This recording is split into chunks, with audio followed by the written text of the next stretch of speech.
There once was a ship that put to sea, and the name of the ship was the Belly of Tea. The winds blew hard, her bow did down, oh blow me bully boys blow. Woo! Yay! What are we celebrating, Haley? Lori no longer has student debt. Yay! I am, as of yesterday, $104,000 wealthier, but I have no more actual dollars.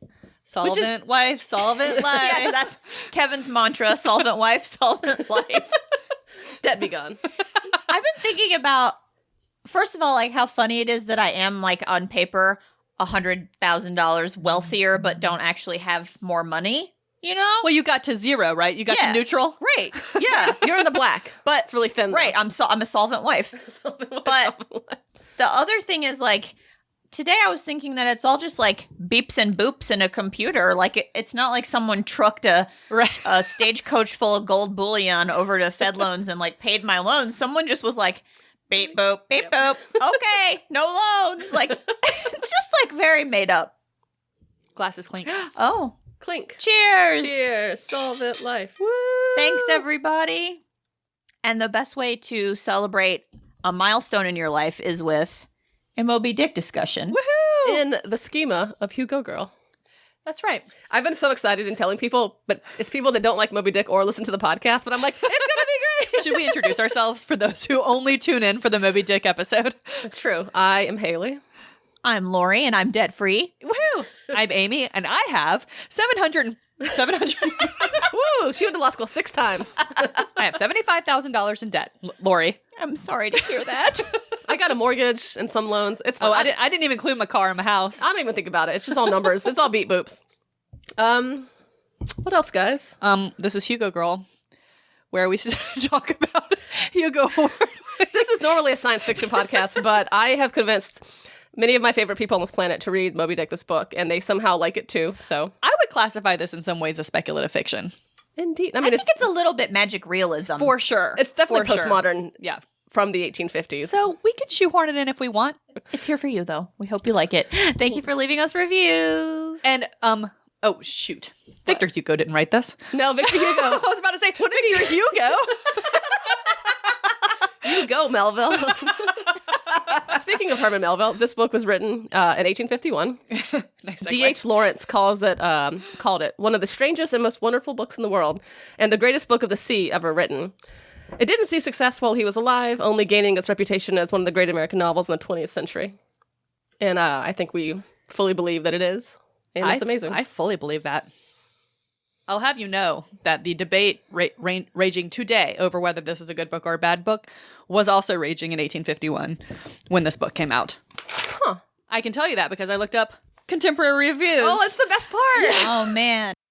In London, they were saying, high philosophy, liberal feeling, abstruse metaphysics, popularly phrased, soaring speculation, a style as many-colored as the theme, yet always good and often admirable, fertile fancy, ingenious construction, playful learning, and an unusual power of enchaining the interest, and rising to the verge of the sublime, without overpassing that narrow boundary which plunges the ambitious penman into the ridiculous. All these are possessed by Herman Melville and exemplified in these volumes.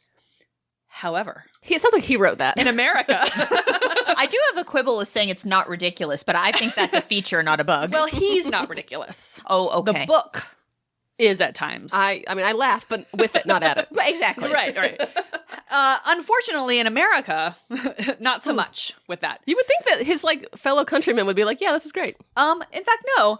We have no intention of quoting any passages just now from Moby Dick. The London journals, we understand, have bestowed upon the work many flattering notices, and we should be loth to combat such high authority. But if there are any of our readers who wish to find examples of bad rhetoric, involved syntax, stilted sentiment, and incoherent English, we will take the liberty of recommending to them this precious volume of Mr. Melville's. Ooh, that's shady. Oh, I mean, just red to filth. Somebody's jealous. jealous. Were those from Goodreads?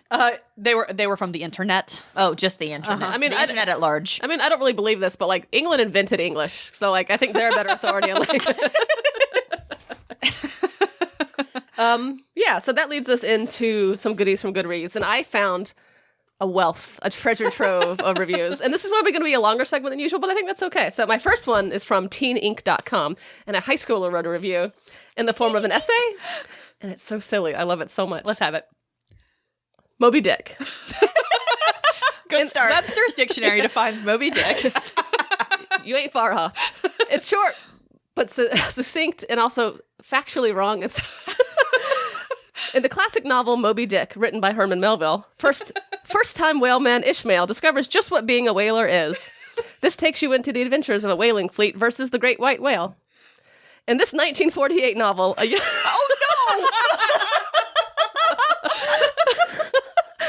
That's where I was like, oh, it's going to be good. In this 1948 novel, a young merchant sailor named Ishmael, who has never killed anything before, finds a ship named the Pequod. This is written not unlike my short story from 7th grade. He just finds a ship called the Pequod and joins her crew in the hunt for the great white, known as Moby-Dick. Great white shark? Who knows? Thus changing everything that Ishmael thought he knew about himself, while tossing the reader into a whirlpool of adventure. Oh, he wrote that, and he sat back and was like, that's It's like I'm Melville myself. a whirlpool of adventure. Ishmael's adventures include sleeping with the savage, Queequeg, That's not PC. and learning more about who Captain Ahab truly is. To be fair, we don't see him for a really long time. He is kind of mysterious. He finds out who he 400 really is. pages it takes. When Ishmael tells the reader, while the life of this, he's like, I'm going to use a quote. When Ishmael tells the reader, while the life of a great whale's body may have been a real terror to his foes, in death his ghost becomes a powerless panic to a world. Please read that again. I don't know if this is really a quote from it. While the life of a great whale's body may have been a real terror to his foes, in death his ghost becomes a powerless panic to a world. He says that's a quote? Yeah. I can look because I got the That's not- ebook. I Oh, don't she got think the that's a quote. receipt. It's a quote. It shows just how much respect must be given to a creature that was not only known in life, but in death.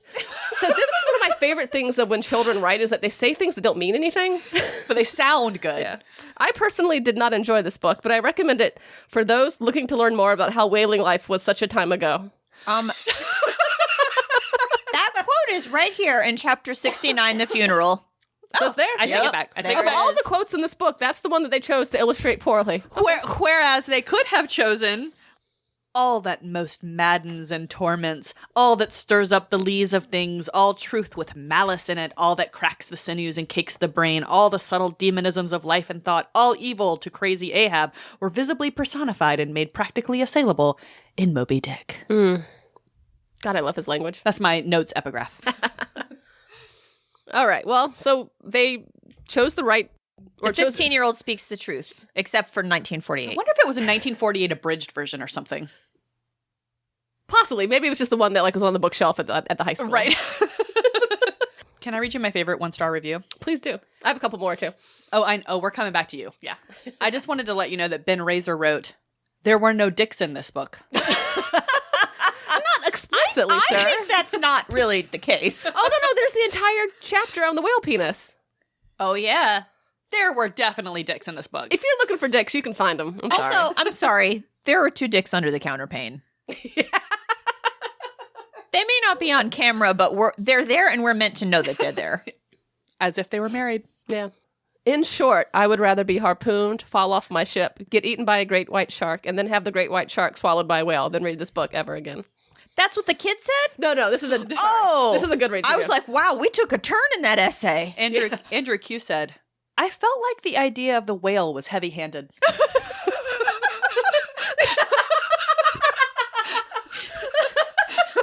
Was he kidding? I mean, the name of the book is The Whale, Moby-Dick, or The Whale, right? I hate metaphors. That's why my favorite book is Moby-Dick. No frou-frou symbolism, just a good simple tale about a man who hates an animal. John Ferngrove said, "It's too nautical for me." I don't even know what to say. I feel like this needs to be a video podcast because I just have faces to make. That's like saying about these. there's too many vampires in Twilight. I found one really sweet review. So this guy wrote a really long review about how he read it when he was 9, but then how he revisited it as an adult and was like, this is so much better. Like, no shit, you just learned how to read. How are you going to read You Moby-Dick knew when three you're of the words in the book when you were 9. But Whale one- was one of them. Yeah, but one section was, He'd quoted something. Bits like this is what made me stay up at night, poring over the pages. I could finally see what my 9-year-old past self did not care about, and appropriately so in light of the literal-mindedness and straightforwardness that children possess. Melville's constant, persistent comparison of whaling to life itself, using bits and pieces of whaling beliefs and rituals to illuminate the dark nooks and crannies of human souls, to show that deep down inside, regardless of our differences, we all run on the same desires and motives and undercurrents of spirit. It's nice. Yeah, it sounds nice. I'm not sure. Do I agree with it? I don't know. I feel a little dazzled by the fancy words. Yeah, I mean, I just think that, like, what I like about Moby-Dick is, like, you don't have to care about whaling necessarily. I mean, there's a lot to learn about whaling, but I think he uses it in ways that, like my favorite chapter of The Masthead is, like, just about, like, being idle and daydreaming. Before you get to the really good one, I just found the most ironic review of all time on the internet, and it was this really verbose review from this guy who's like, I consider myself a well-read dad. I mean, he's like making it very clear how smart he was in his review, if you know what I mean. Like lots of long words. Yeah, introductory credentials are kind of a red flag. Lots of semicolons. Yeah. Oh, dear. And he wrote, James Yanni wrote, his name's out there for everybody to know. So, Melville's style is horribly obtuse, over-wordy, and convoluted, to say nothing of pretentious. Pedantic, to be sure. Here's the thing. I don't necessarily agree with that, but I like it. Like it is very, very wordy, but I think that's part of its charm, you know? Yeah. My amusement at this was the lack of self-awareness. Not that he's wrong. It'd be one thing if he was like, I don't like these 50-cent words. Like, right. Are we ready for the epic? Let's hear it. That made me laugh out loud so hard in my living room. So this is from Brad on Goodreads. Oh, Brad. Brad deserves a raise. He had so many comments, and like every couple of years, there's like an onslaught of comments, and he's like, I guess a book club found my review. Like, all right, he sets the scene.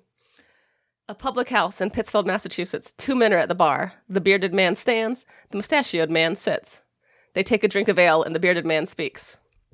Melville, I'm doing it, I've decided. Hawthorne, doing what? Writing my sodomy book. Herman, Nathaniel, it is unwise. Well, it's about sodomites more than sodomy. Why would you do this? Sodomy exists, Nathaniel, and someone needs to write about it. It might as well be me. You will be crucified. Ha ha ha. By whom?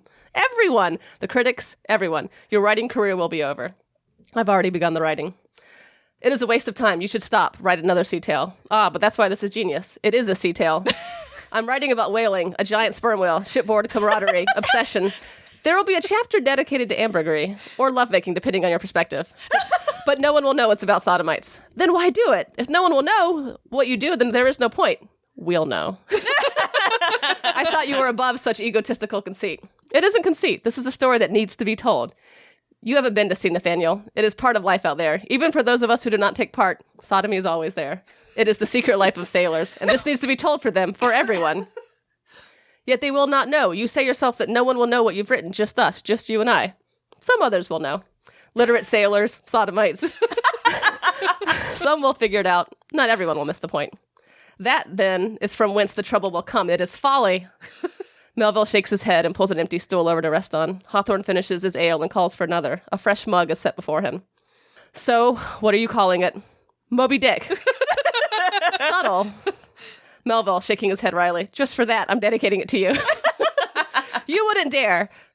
Yes, you would. Mm-hmm. What does Lizzie think? She doesn't know. You truly are a fool, Herman. Melville shrugs as Hawthorne raises his fresh ale in a toast. To folly. I'll drink to that. Yay! End scene. What a beautiful review. That might be the best good review I've ever read in my entire life.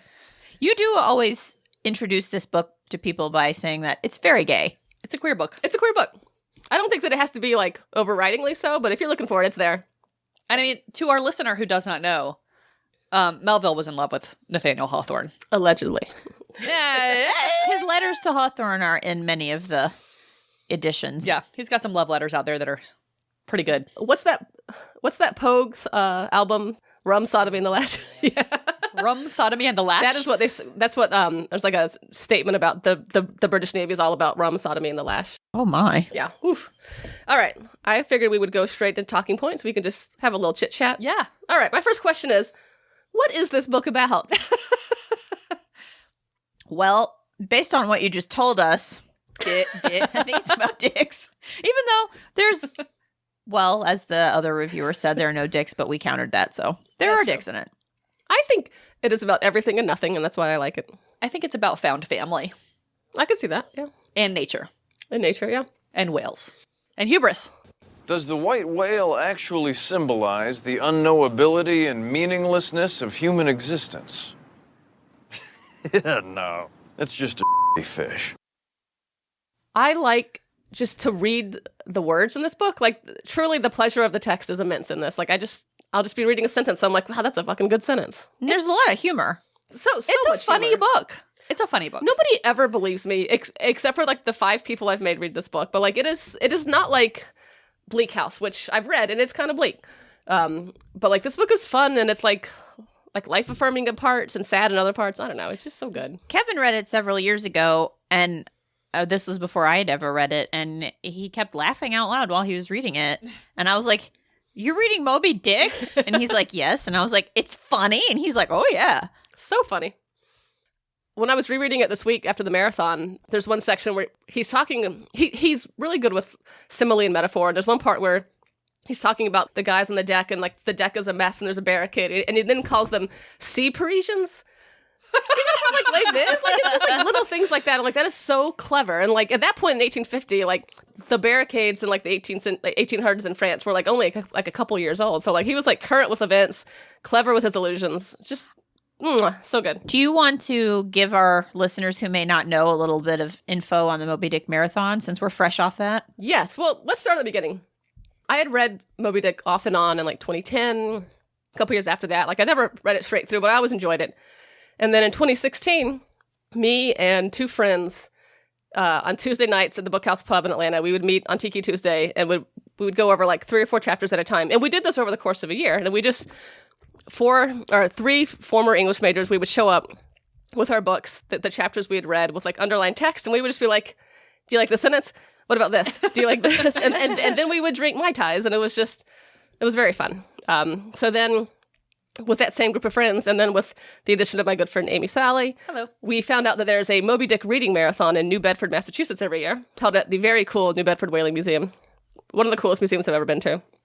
And you fly up, and it's kind of like Dragon Con for Moby Dick, and it's you and a bunch of professors, and we all, just love learning and reading, and like you just watch people read, you talk to people, we made sweatshirts, and some people stay up all night. We didn't. The museum is open 24 hours because the reading goes Yeah, it's like overnight. nonstop. So like people show up and volunteer, and like you read maybe 10 pages at a time, and then everyone's very sweet, and it's just an atmosphere of camaraderie and just a love of this book. And I've been twice now. Hopefully one day we'll go when it's not virtual.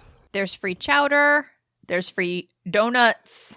Sometimes at breakfast at the hotel, you'll see the professors, the Melville scholars, and you're like, The sweaters at this thing are just out of the people. Good sweaters. Yeah, I mean, it's cold, and everyone's an English major, so there are some very cozy sweaters. the first time I went in 2018 was the bomb cyclone. Oh yeah. And it was it- 22 below. What did my mom say? Your that? mom said, if you don't Watch out for black respect guys. this weather, you could die.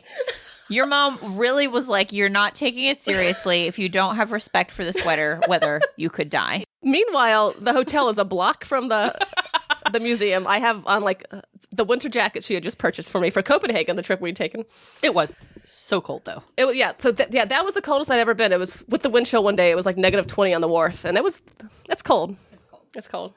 So that's the marathon. This year, all 3 of us got to read virtually. Some of us in costume. Yes. It was very cute. I wore my Scoops Ahoy Steve costume from Stranger Things. That was the costume to have, I think, in 2018? Oh, it was everywhere. 2019 at Dragon Con. I mean, like, I would say 1 in 3 people was wearing a Scoops Ahoy costume. And I didn't think that would ever be a reusable costume. And before my reading, I said, I really wish I just had some kind of sailor getup, like a striped shirt or something. And Kevin was like, what about Scoops Ahoy Steve? What about him? So I got to wear my sailor suit and my Ahoy hat. I didn't wear a costume, but my cat did make a cameo. I love the people that had cats in the cameos. I love seeing, it's like silly to say this 2 years into living on Zoom, but I really enjoyed seeing everyone's houses Absolutely. behind them. Yeah, I had a fake black and white background of the masthead because that was my chapter, and I wore a black and white striped shirt, and then visibly displayed my Moby-Dick whale tattoo. You were a sea Parisian. Did you just hold your hand up next to your head so that your bicep would show the whole Look time? at this now. I was just holding the book down. I saw it. It was cute. It was definitely visible and definitely a whale. Yes. I mean, do we need to do a summary of the book Oh, for yeah. any reason? Do people know what it's about? Well, so what I like to tell people is that this book is about hunting the white whale for approximately 5 chapters. Right. Like the first, no, not even the first one, like maybe chapter 10 and then like the last 3 I chapters. mean, Ahab waxes poetic about it and asks every ship captain that they run across whether he's seen the white whale. But other than seen the that, white whale. Moby Dick doesn't really make much of an appearance until the very end. One of my favorite parts of Moby Dick is sea captains, when they would pass another boat, they would always have a chat. It was called a gam. It's like a sea kiki. They would just like chill out. They'd be like, hey, what's the news from Australia? What's the news from England? And like they would just like shake hands and be on with it. Not Ahab. He'd be like, have you seen the white whale? They'll be like, no. And he'd be like, all right. And then he would just go to his cabin. And like the other captain's like, I guess we're not doing the captain thing. All right. Nope. Okay. This just popped in my head. So this book is very imagistic in a way, which is why I think it's like modern and postmodern. But I was rereading it last night and finished it up. And there's one part. So when they lower the whaling ships to go out to catch a whale, which is, we'll talk about that whole thing later. The rope, because like it takes like miles and miles of line to catch a whale once you pierce it.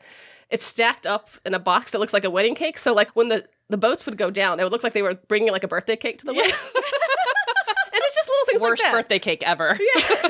Surprise. Death Day cake. Death day cake. But like it's just little images like that like, you know, probably tens of thousands of men were on whaling ships and probably saw the same things, but would never think to talk about that Right. in their memoirs or to memorialize in prose. And Melville did. I think at the time it takes a special kind of genius to see the beauty in that kind of thing. You know? Yeah, I mean, because it's a horrible, bloody, butcherous trade. And It's a mess. Yeah, and like there's chapters that go into it, but like most of them are very like expository and, you know, the verdant. Lots of this book is like how calm and warm and nappy they get when it's like, when they're like sailing through Tahiti, they're like, man, we could all just take a nap on the Just deck. take a sleep. Just go to sleep. I think the image that sticks with me the most from this book is when they go to the whale nursery, when they sort of float over the area where the mother whales are down there with their calves, and you can see the babies. And he makes this whole comparison to how when a baby is, you know, nursing, it sort of looks around like while it's doing that. And he was like, these baby whales looked exactly like that. You know, it's just like, and he had this way of describing it that like just freaking puts you there, and it's this beautiful moment in this really violent situation. And I think that's the kind of guy he was. It seems like he's the kind of guy who's looking around and looking for the poetry in a moment instead of, you know, getting mired down in the violence or the bleakness of it, which I think we all could use. I mean, I think that's one reason that I like this book is because it is dealing with such a murderous, bloody theme, but like it's strangely like hopeful. And it's good to beauty and bleakness. Yeah, I mean, I think that's one reason that I like that it's held the marathon in January, because like it's like one of the bleakest weekends of the year. It's like you got nothing to look forward to. It's cold and gray. A damp, drizzly November in your soul, if you will. If you will. It's like a dry, gray January in my soul. Or a bomb cyclone January in your soul. I thought that we would then talk about some of our favorite chapters. So I think unanimously we all love Chowder. Mm-hmm. Oh, yeah. The dish and the chapter. Chowder is, I maintain to this day, one of the best short stories in the entire world. You've got the standalone book on your coffee I know. table. My wonderful friend Gardner gave me a copy of the chapter Chowder, bound. It's in my home. Go read Chowder if you don't read anything else. My favorite line from Chowder is like, so they're eating clam and cod chowder for breakfast, lunch, dinner, morning, noon, and night. And it's like, he gets a long metaphor. He's like, you eat it so much that there's like fish bones in your clothes. Like, aw. And he talks about Miss Hussey has her cod vertebrae necklace. Yeah. Oh, she's she's gone like cod wild. And like The cow's milk. milk tastes like cod because they're eating like the cow. I mean, the chapter is just permeated with cod. Yeah, the cows are eating like fish guts basically. We had a nice fish pie Yes, we did. It was in very honor good. of Moby-Dick Marathon. And then I made I guess that was one of the days that we watched it. I guess Sunday, maybe. Saturday or Sunday, I made a salmon and clam chowder. Oh, that's because you only had there's half of this fish. Yeah, I went to Sophie at Publix and they were low on supplies. I don't know if that's okay to say. I don't Well, know. we said it now. I think it's fine. I went to Publix and there was just There were 2 salmon fillets left, and I actually felt like I shouldn't take both of them. So I was like, I'll take one of those salmon fillets, and then I got a can of clams. Did you use your ration card for the? Cetology is probably my favorite chapter. It grows on you. And it's the one that most people hate the most.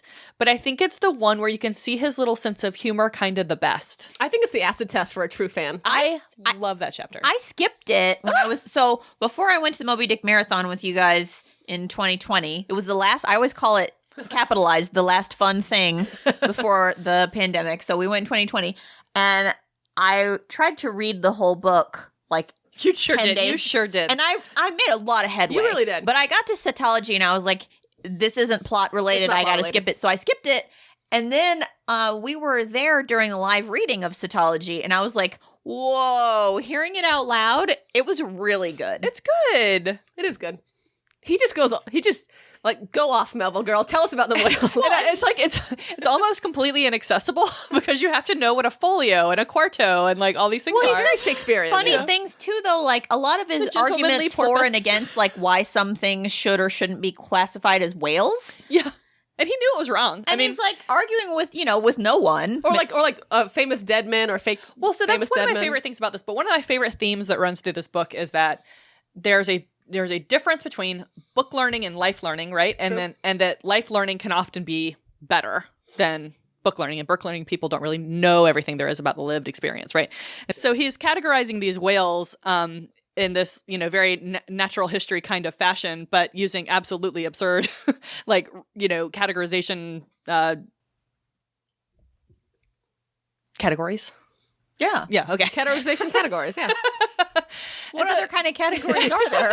I was like, okay. And I don't know. So this is just and in this chapter, I think that theme really kind of rises to the top, and it's a real, I just always want to give it a little round of applause It's good. when he's It's done. good. It's so good. Well, also for a long time. I mean, the 1850s weren't that long ago, but for a long time, people didn't know if a whale was a fish or not, Well, right. or they thought it was. I mean, I guess he doesn't necessarily know that he's wrong, but it's like, but he definitely is going against a lot of categorization that other people did, and he's doing it on purpose. He's like, they said this, but we've been there, we've seen them, we know how they act, and so we know that they really go like this. yeah, which I love. It's got what kind of tail does he call it?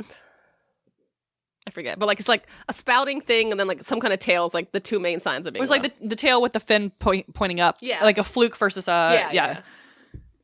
Anyway, it's a great chapter. What's your favorite chapter? The masthead. I knew you were going to say that. And I got to read that one this year, which is really good. I also like the counterpane. The counterpane and chowder. And I got to read a really good chapter. I got to read the Honor and the Glory Yeah, of that Whaling, one's I think cool. is what it was called, or it was about the history of whaling, and it was like cetology, where That was my chapter last year, I think. Oh, really? Yeah. I really liked it. He was arguing for why certain people should be classified as whalemen. Yeah, yes. And the overarching answer or the overarching reason is because he wants them to be. Right? And so he finds these, he does these mental gymnastics to classify them as whalemen. Like, for example, Perseus. Right. He's like, well, everybody knows that the Kraken is really a whale. Yeah. And so Perseus killed the Kraken. So he's a whaleman, just like me. I'm like Perseus. Perseus is like me. QED. And he goes on and on about various different historical figures or figures of myth or biblical figures who are definitely, by his definition, whalemen. And I love, he talks about Jonah and says, well, if a horseman rides a horse, Jonah was really in the whale. Right. He didn't really ride the whale. And he was like, but I think, vice versa, it's fine. I claim him. I mean, just the whole thing. The thing you were saying, he finds the poetry in the mundane. I think my favorite thing is that he finds the absurdity. Yes. He doesn't. Yes, absolutely. He's not noticing anything. Yeah. I feel like a lot of times, especially like me, I go through life and I new condos are going up down the street and I don't even see them. And Kevin will be like, oh, a whole new blah, blah, blah has been built in the past 10 days. And I'm like, oh, was that not always there? And so I really appreciate a narrator or, anyone who's able to just really see things and not just sort of ignore them or let them fade into the background. He really sees things and describes them. And that's one of the things that I really enjoy about this book. I think that this would not be a bad book to make law students read because he makes so many arguments and he gives his point. And lawyers show up. Yeah, There's that chapter, The Affidavit. Oh, yeah. Ah, so good. The affidavit. He hates lawyers, and it's amazing.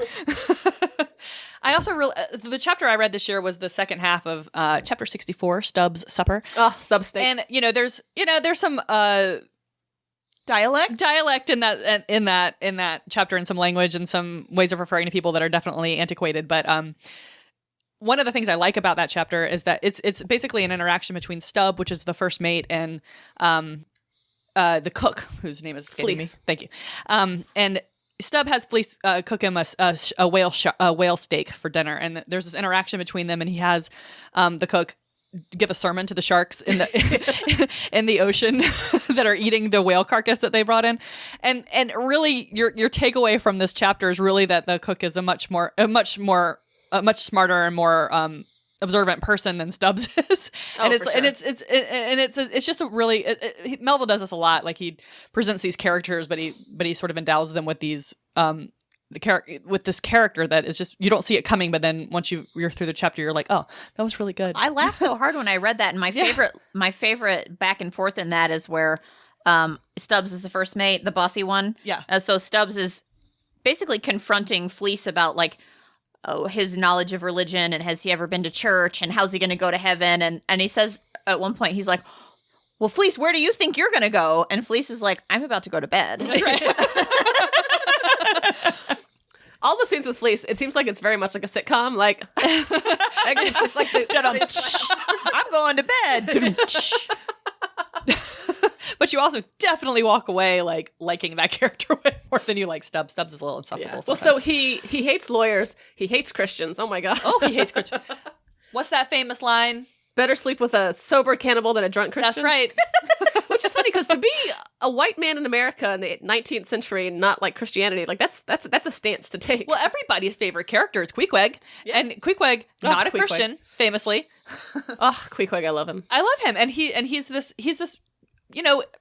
not particularly well educated, but a very worldly person, and he's a very kind person, and he's just a conscientious human being. And that's in line with what you said about the theme of book learning versus life experience. And Queequeg, I feel like, is the of this. Like, what always sticks in my mind is he's describing like how like majestic and like beautiful Queequeg is. Of course he is.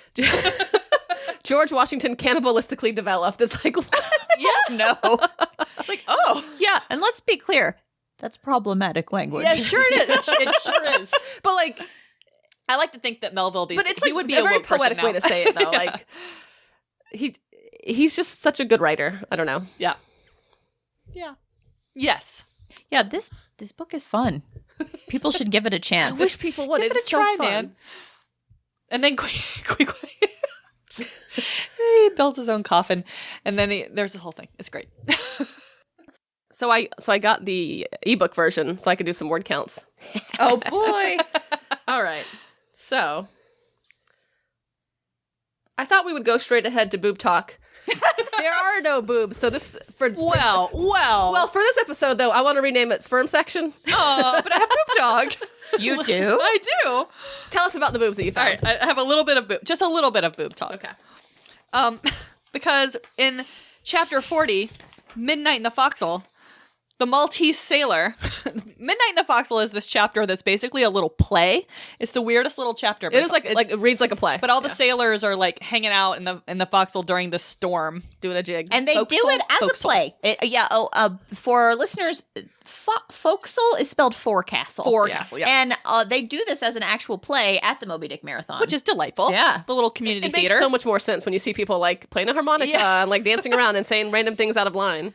Well, the Maltese sailor, reclining and shaking his cup, says, "It's the waves. The snow's caps turn to jigget now. They'll shake their tassels soon. Now would all the waves were women, and I'd go drown, and chasey them with evermore. There's naught so sweet on earth, heaven may not match it, as those swift glances of warm, wild bosoms in the dance, when the over-arboring arms hide such ripe, bursting grapes." Oh.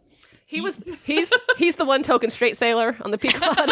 You sure found some boobs. There's one more, too. There's in chapter 132, the symphony. This isn't as fun, but Aloft like a royal czar and king, the sun seemed giving this gentle air to this bold and roiling sea, even as a bride to a groom. And at the girdling line of the horizon, a soft and tremulous motion, most seen here at the equator, denoted the fond, throbbing trust. The loving arms. Don't edit that out. The loving alarms with which the poor bride gave her bosom away. Boob talk, people. Mm-hmm. That's some boob talk. I will admit that I did not read through all of Midnight in the Forecastle. Bosom talk. I did a little word search. Oh, nice. All right. So when I did my search for the word sperm, 270 times. Oh in this my book. God. And granted, some of these are for sperm whale, Sure. but not always. So 270, that's like once every 3 pages. That's almost double the smiles of The Expanse. Or the shrugs and Jack Reacher. I mean, by comparison, I think there were 6 breasts, and usually that was because people were abreast of a whale. Ah, touche. Yeah. They're like, this is a purely scientific term. This is an adverb. So yeah, basically that was just sperm section because there's a lot. So all right, there's also a chapter called The Squeezing of the Hand. Excuse me, he would squeeze that sperm for the rest of his life if he could.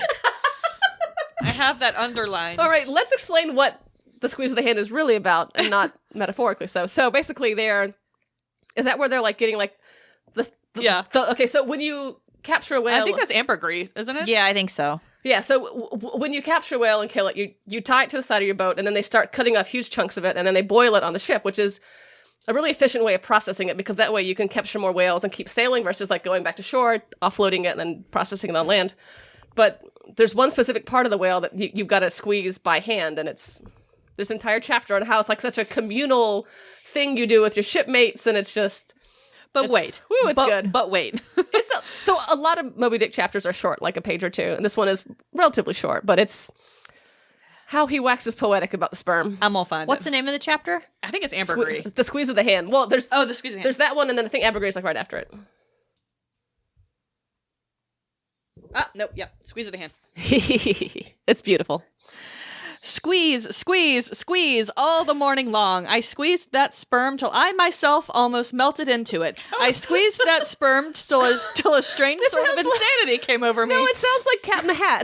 And I found I will squeeze that dick in a box. and I found myself unwittingly squeezing my co-laborers' hands in it, mistaking their hands for the gentle globules. Oops. Such an abounding, affectionate, friendly, loving feeling did this avocation beget that at last I was continually squeezing their hands and looking up into their eyes sentimentally, as much as to say, "Oh, my dear fellow beings, why should we longer cherish any social acerbities or know the slightest ill humor or envy? Come, let us squeeze hands all around. Nay, let us all squeeze ourselves into each other. Let us squeeze ourselves universally into the very milk and sperm of kindness." Do you think at this point, Stubbs like, I fucking hate this guy? Then he says, "Would that I could keep squeezing that sperm forever." Would that he could. Would that he could. Do you think, so towards the end of the book, him and Queequeg aren't on like as cozy a terms? I wonder if they break up in the book. Well, we just don't hear about it. Yeah, but like, silence speaks volumes. I like to think they snuck off into the... We know when you sleep on a lot of ships, it's like you get one tiny little hammock. So maybe it's not, Well, what's that deck where they keep all the stuff? Ooh, the Orlop deck? Yeah, maybe they sneak off into the Orlop deck. Orlop deck. Orlop deck. I hope so, because like towards the end, I'm like, I want to hear You more. do, yeah. You get a lot of Queequeg in the beginning, and then What not do a you lot think Ishmael and Queequeg's celebrity name is? Like Ishque? Ishqueg. Queemail? No. Ishqueg. They're my favorite celebrity couple. Ishqueg. So. Ishqueg. All right, what's next? Should we go to... Well, I have Oh, yeah. a little bit of feminist fave and misogynist moments. Yeah, same. So, okay, good. my feminist favorite is... So there's not very many women in this book, which normally I dislike in a book, but There are 4 women. this one gets a pass. All right, so I did a search for the term woman in this book. 10 times it comes up. Oh. 40% of these times are preceded with the phrase old. So 5% of the sperms. Yeah. Okay, so the book takes about 200-ish pages to even get away from land, and one of my favorite parts is when they're loading Right, the boat 2 up. of the women are before they leave land. Yeah, exactly. So my favorite woman in this book is Aunt Charity, and she is Bildad's sister, one of the owners of the boat. She's definitely a shirt and trousers type of gal. She's a notary public, and you can tell by looking at her. They definitely make, he goes out of his way to refer to her as the sister, not the wife, which I think is interesting. He's like, I got to get more family in this book. And so she's helping like put everything in the boat. Like she's bringing pickles, she's bringing quills. At one point, she's carrying a big whaling lance. Like she just gets shit done. She's definitely a lesbian, and I love her. Well, she's got to make sure that boat makes her money. Yeah. At one point, she's like, oh, here's a little bit of flannel for somebody's rheumatic back. Like she's just sweet. Charity. Charity. Aptly named. I Indeed. obviously went for Mrs. Hussey of the Tripods Inn with her polished necklace of codfish yeah. vertebrae. No, I mean, if you were to describe her outside of this book, she'd be like a leader in a post-apocalyptic wasteland. I think my favorite moment with her, I think, is in chapter 17, the Ramadan, when she's talking to the girl that works in the tripods, and she says, Betty, go to Snarls the painter and tell him to paint me a sign with no suicides permitted here and no smoking in the parlor. That's exactly what Might as well kill both birds at once. I love that. She's like, you can't sleep in your room with your harpoon, sir. And what does he do? He hands over the harpoon. For some reason, that reminds me that the best drag name of all time is in this book. Ooh, what is it? Leviathan Amour. You know, handing over the harpoon at the front door is kind of like in the Wild West when you like have to like register your weapon or whatever at the brothel. One of the other major characters in this book is briefly in like one paragraph, and it's Ahab's wife that he like marries and then like never sees again. Basically, She's my misogynist moment. Or one of my misogynist Well, moments. but there's a book that I've read half of, like every book in the world, called Ahab's Wife, which like takes a view from her perspective. It's not that good. Yeah, like her whole thing is But that it sounds great. Ahab literally marries her, spends one night with her, and then goes off to sea. Well, and he marries her when he's 50 too. And she's like Yeah, 20. I mean, honestly, Yeah. like, lucky her. yeah, that's true. She probably got the life insurance when he sank. That's a good point. Spoilers, the boat will sink. Guys, the Pequod doesn't make it in the end. That's Moby true. Dick wins in the end. Except for Ishmael, he makes it out. I mean, Maybe. Yeah. He's alive at the end, but like, That's a good point.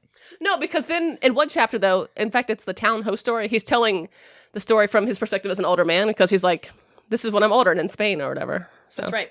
really? Yep. So I was reading about this. There's actually two Ishmaels. There's the Ishmaels that is experiencing things extemporaneously, and then there's an older Ishmael that kind of survives and like is Oh my looking back. god. There's two I chapters missed where he's like... the boat on that. It's Yeah, okay. there's two chapters where he talks about stuff that happened after this. Yeah, because I Yeah. mean, Maybe there- somebody listening will get that joke. I got it. You just didn't think it was funny. You guys had to laugh. the classic English major in me, like when I read this for the first time, I have my reading copy that's got a million notes and underlines, and like whenever there's foreshadowing in the margin, I would write FS.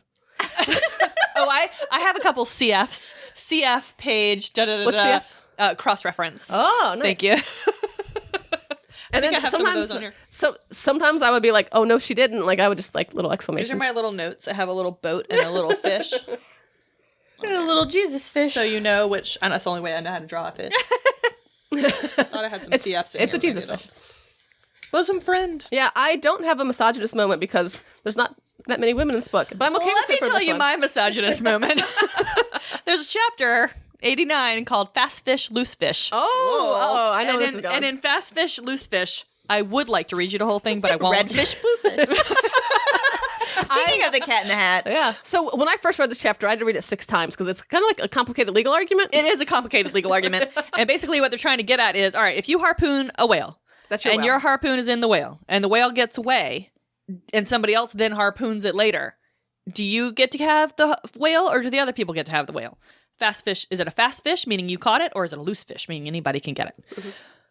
And in order to make this point... Mr. Erskine was counsel for the defendants. Lord Ellenborough was the judge. In the course of the defense, the witty Erskine went on to illustrate his position by alluding to a recent case wherein a gentleman, after in vain trying to bridle his wife's viciousness, had at last abandoned her upon the seas of life. But in the course of years, repenting of that step, he instituted an action to recover possession of her. Erskine was on the other side, and he then supported it by saying that though the gentleman had originally harpooned the lady and had once had her fast, and only by reason of the great stress of her plunging viciousness had at last abandoned her, yet abandon her he did, so that she became a loose fish, and therefore when a subsequent gentleman re-harpooned her, the lady then became that subsequent gentleman's property, along with whatever harpoon might have been found sticking in her. oh dear. I wonder if they hate women. I think maybe Melville was not super into the traditional institution of marriage. I don't think so. I will also say he doesn't like lawyers, so he might be using this to be like, look what a dick this guy is. Well, and I think you can also, talk about existing conditions around sexism at the time without, applauding it. I think he's just... As we've discussed, women didn't exist until 2015. Well, and for a gay man in the 19th century, why even think of a woman? Unless she's helping you load supplies into your boat. Like, he literally didn't think of women until he read this court case and then copied verbatim the argument. Yeah, that's true. And is that actually from a real court case? Oh, I have no idea. Oh, I think he wrote that. I mean, I think it's funny. Like, it's It is definitely funny. offensive, but it's It also is funny. funny. No, it's like a absolutely lot of this book. Like, it's offensive, but some of it is meant to be, and then some of it just didn't age well. But it's still very clever. No, I mean, in comparison to when someone ruins your daydream by opening her mouth and speaking, this is better. Yeah, that's absolutely right. And this was, this is at this point over 100 years old. And that other book that you just alluded to is More recent. 11 years old. More recent. 11 years old. 11? Yeah. It can't even drive. No. Food.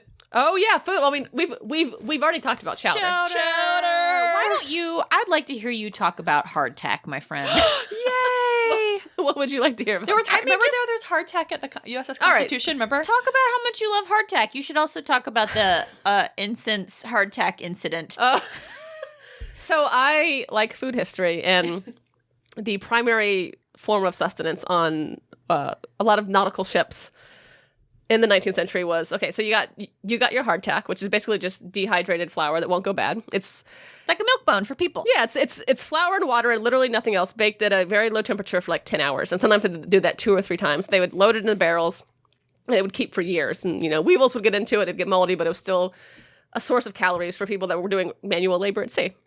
You would also have split peas or whole peas, that's very high protein. It's like the only green thing you would get. You would have barrels of salt pork, which you would rehydrate.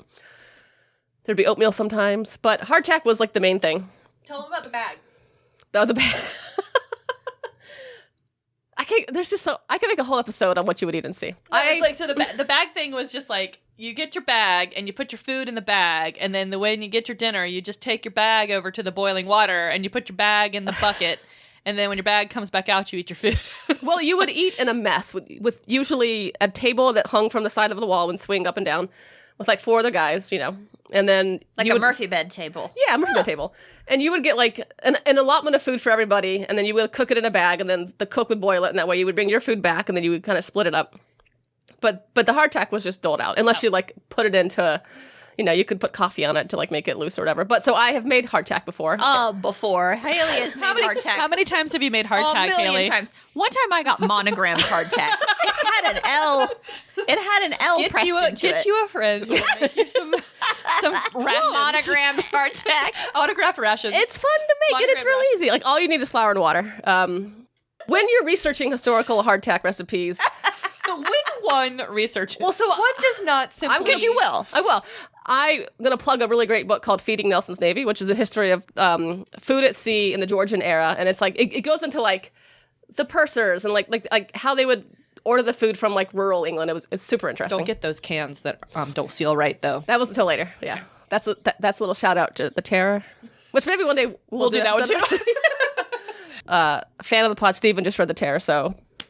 Yeah, Stephen also is reading In the Heart of the Sea. Oh, excellent. About the sinking of the whale ship Essex, which is the real event that inspired Moby-Dick. Moby-Dick. Also, fascinating episode in that book about what happens in the Galapagos Islands. Once you get into that whale life, you can't ever leave it. I mean, it's just part of you.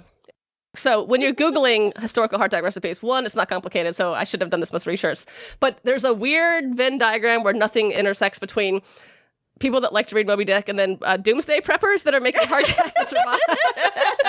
But I use some of the recipes, that's fine. Anyway, so I keep flour in a hutch in my office because I have a very tiny spaceship-sized kitchen.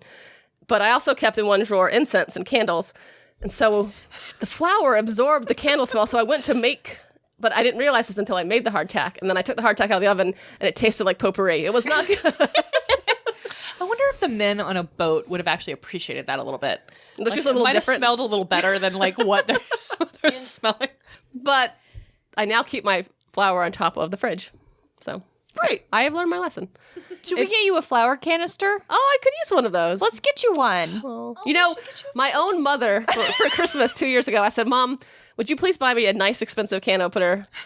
My mom, who was well off, and buys me $400 vacuum cleaners, helped me buy my house, gets me a $6 can opener from Marshall, to which I put in the garbage. And my best friends are like, here you go, Haley. Not on my watch. Here's a $30 can opener. And every time I use it, I hold it to my heart. And I open up the can and it doesn't cut me and it doesn't break. And it's great. So take that, Mom. Get you a best friend who gets you the good can opener. When I confronted her about it, she's like, Haley, I just couldn't bring myself to pay that much money. And she has one. Oh, no! This woman would go to the ends of the earth for me, but she could not. This is the one thing that she cannot splurge on me for.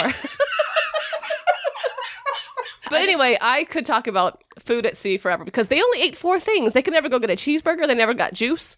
You gotta watch out for that scurvy though. Other things we eat in Moby Dick include barbecued porpoises, Ooh. spermaceti whale steaks, and people. Because Oh, yeah. Soylent Green. I then asked Queequeg whether he himself was ever troubled with dyspepsia, expressing the idea very plainly so that he could take it in. He said no, he doesn't speak the best English. I think that's what he meant. It's not because Queequeg's not intelligent. Yeah. So that he could take. He said no only upon one memorable occasion. It was after a great feast given by his father the king on the gaining of a great battle wherein 50 of the enemy had been killed by about 2 o'clock in the afternoon and all cooked and eaten that very evening. So it wasn't that it was people, it was that it was too much people. Too many people. Too much people. If you have one thigh, it's fine. And like they ate them too fast. I too have ate 'em eaten too much too fast too and fast, yeah. experienced dyspepsia. Yeah. Yep. Haley, you made a really good pea soup when we watched the that the was good. opening ceremonies of the Moby-Dick Marathon at your yeah. house. I It was make a very good pea I soup. make a very good vegetarian pea soup. It's Very true. sorry. We I had missed pea the soup and fresh bread, and we had That sounds delightful. we had beer, the Sea Quench Ale, so it was on theme. I was home celebrating my father's 85th birthday. That's true. But I kind of wish I'd been there for Well, that was where you should have been. Happy birthday, Dad. Happy birthday, Dad. I think all we have left is this Star Wars Lord of the Rings. And Amy said that she's prepared an argument for Lord of the Rings, so I would like to hear it. I don't have a dog in this fight, so I can't wait to watch the volley. I would like to first quote from a review I found online. Exhibit A, madam. Plotting through this book reminds me why I disliked Tolkien so much. As a reader, I don't want to suffer through a page exposition of a raindrop running down a leaf. I surely lose patience with a 3-page diatribe on sharpening a harpoon. People like that don't love literature. You don't like Lord of the Rings, though. Yeah, but I don't like the way Tolkien writes either. Like, if I did, then I would think it's fine. No, I think it's not an apt comparison if you like one writer and you don't like Oh, the exactly. other. But that's my first. Yeah. That's my first bullet point. They are both very long-winded journey books, right? They're not particularly plot-driven. You go on this trip with these people, and you're just with them. And That's valid. that's what happens. You ain't wrong. I mean, there is some goals happening, but they're far off. Mostly it's let's get to know each other, our role in this world, how we can take care of this world in the face of impending change, like all that sort of thing. I mean, they are a band of brothers on a quest. That's right. And there are no women. Right. There are no women. They're probably not wearing shoes a lot, too. There are lots of superfluous things that don't drive the plot, but that the author just liked. How does that make it Lord of the Rings? Oh, he does that too. Yeah, I mean, But that's like an argument that can be made for a lot of writers. See though. every poem. well, but we're Yeah. you But know. I am not talking about every writer. Yeah. I'm talking about Lord of the Rings. Whether it's Star Wars or Lord of the Rings, this is what we're doing. Much of the plot focuses on self-destructive obsession. See Sauron. And see anybody who wants the ring. Oh, dang. They are both journey books, as we discussed. They're short on action for a men's adventure book. Men's adventure. The search for meaning in a world that is becoming unrecognizable, a meditation on the folly of man and the grip Oh, of Lord. greed. How is because a lot of this I just can't understand because I don't know the books. How is Middle Earth unrecognizable? Well, it's more of a meditation on the way things change, way things are changed by men out of greed. So men come into Middle Earth and they, as they do, destroy things. Yeah, that's what we do. And a lot of what Melville talks about in this book is, he's foreshadowing overfishing, and he's foreshadowing the destruction. I mean, he's talking about the destruction of the natural worlds. He's talking about all of this, and he's talking about how we treat each other and like all this sort of thing. I think that there's some similarities there. Moby-Dick, a single man on a single boat, floating into a vast ocean in search of a way to bring light to a damp, drizzly November of his soul, or the soul of man, if you will. Lord of the Rings, a single hobbit alone in the wilderness. In search of a way to protect the world from evil. Counsel. Aren't there 2 hobbits? Counsel, I'm looking at your brief, and I'd like for you to move on to your next point. Well, I then started arguing against myself. Please do. There's a Queequeg in Jedi. That's what I'd like to hear about. Okay, no, there's a, I think it's Queequeg. Well, right. Well, there's a Weequay. Weequay. Yeah, he's one of the Jabba palace guards. Yeah. In Jedi, I think his name is actually Queequeg. It changes to Weequay later. I did a little research. Yeah. I may be wrong, but I'm pretty sure There's that's also right. So the guy that's jabbing Luke to do... His friends are Klaatu, Barada, and Nikto, which is also from the day the Earth stood still. What? It's true. I then went on a little Moby Dick and pop culture just general thing after I found Queequeg. Is that your amicus brief? There's Moby Dick in space. There's this really cute little thing this guy wrote called Mobius, and it's Moby Dick in space. It's whales in space. He's stealing my idea, but I'm going to write it. So Queequeg is also the name of a Pomeranian dog owned by the X-Files character Dana Scully. Yes, because her dad calls her Starbuck. Oh, that's cute. Because they would read it together. That's why X-Files is so good, y'all. I'm getting off topic, but that's okay. There are 9 Simpsons references. There are 9 references to Moby Dick in the Simpsons television program that I could recall or that I could find, including the most wonderful one. Lisa tells Homer that the point of Moby Dick is that revenge can't be brought on an animal, which Homer is planning to do on a bear. However, Homer believes the point of the book is to just be yourself. I don't think that's necessarily wrong. The 103rd episode of the animated series Futurama was entitled Mobius Dick and tells of a killer space whale that drags the ship Planet Express into the 4th dimension. This is that whale. Oh, I love him. He's cute. Hyperspace whale. He's great. I like that. I like there are sails, and obviously in an environment where there's no wind. I did wonder if it was Battlestar Galactica instead of Star Wars or Lord of the Rings, but I didn't get far into thinking about that. That's not bad. I'd like to nominate myself judge of this contest since I have not taken a position. So, All right. Did you know that Herman Melville's great nephew is the vegan animal rights activist musician Moby? Are you kidding? No. Is that why he's That's called a joke. No, it's real. Huh. What? That's why he's called Moby. His mother named him that? No. Or that's his, like, That's his stage nickname? name. Nuh-uh. Yeah. Kevin. Ooh, Kevin is done. Starbucks was originally supposed to be called Pequods. Starbucks, the coffee conglomerate. They didn't teach me that when I worked there. I think you're pulling my leg No, about it's true. Moby. Moby is in his family. How will we ever find out? I like to remain in suspense. Conclusion, Moby Dick is Lord of the Rings. All right. Counsel? I don't think those are bad arguments. Counsel for Star Wars. I don't think those are bad arguments, but the term Milky Way is used 5 times in this book, and the number of times that there are expository musings on the relationship between, or the similarities between the ocean and the space, I find to be very compelling and very beautiful. Like the phosphorescent glow, like it gives me a space vibe, which may not be a compelling argument for anybody else. Ahab is missing a leg, not unlike Anakin Skywalker. Also, missing some limbs, consumed by hate.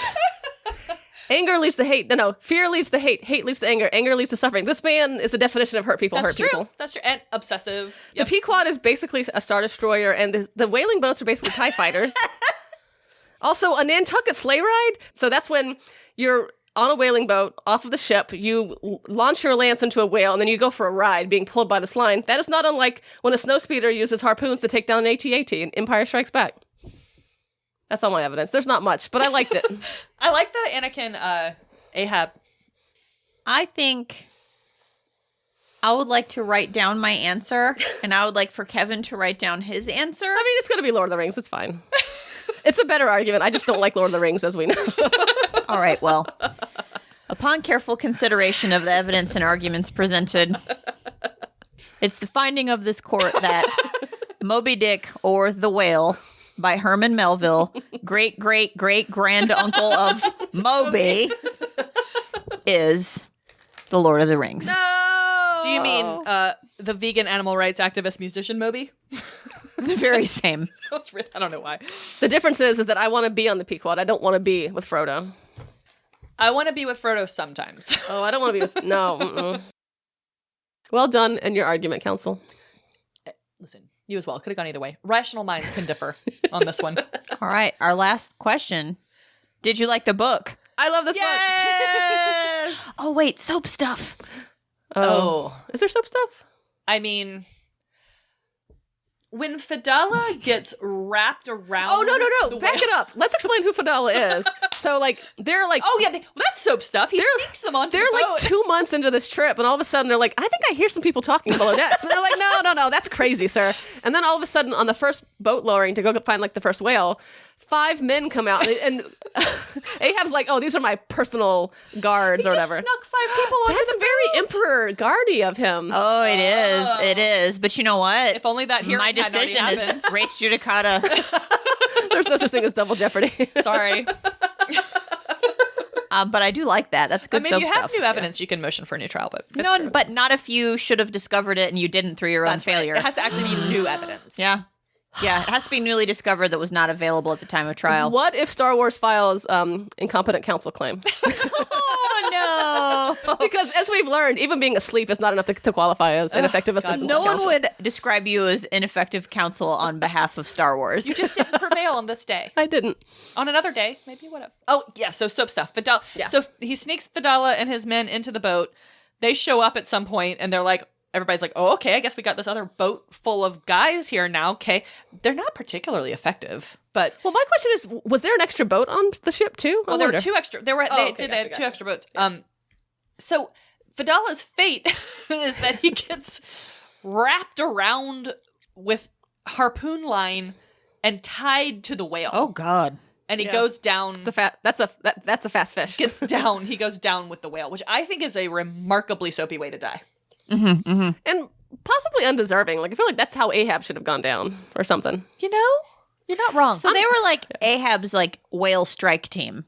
Yeah, Yes. basically they were like SEAL Team 6 came in.